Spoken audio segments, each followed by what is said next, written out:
bienvenue pour cette réouverture. Le mémorial donc est prêt pour les visiteurs, scolaires et groupes de juin, et puis grand public dès l'été. Les événements importants sont les mêmes, de conserver. Donc pour le 18 juin, il y a certainement une surprise. Pour l'été, on aura également l'ensemble du site ouvert avec son sentier, l'exposition sur les chars et également l'exposition permanente qui est intégralement ouverte. Donc les grands événements de juin seront certainement reportés en septembre, concernant le feu d'artifice par exemple.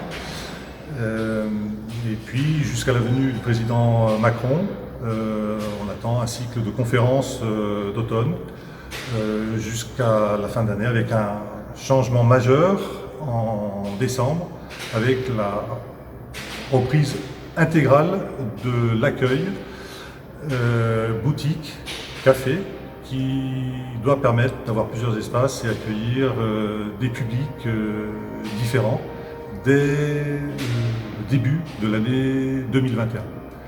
Vous avez préparé un accueil qui tient compte du protocole sanitaire, mais qui est très discret et qui reste très agréable, très fluide. Le protocole sanitaire, on l'a transformé en atout, ce qui nous a permis de renforcer une signalétique au sol, discrète, rassurante et puis pédagogique. Donc comme l'espace est immense, ça a été un atout pour nous de guider un peu plus le visiteur et dans la partie exposition temporaire et la partie exposition permanente, mais également à l'extérieur où on lui donne la main sur la possibilité de visiter le sentier qui est encore peu connu.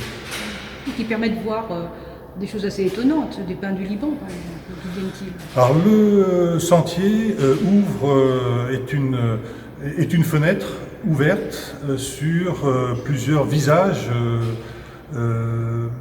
méconnus parfois de la Haute-Marne. Donc on a des cèdres du Liban, on a des orchidées, on a une vue sur les vignes de Champagne du côté de Rizeaucourt.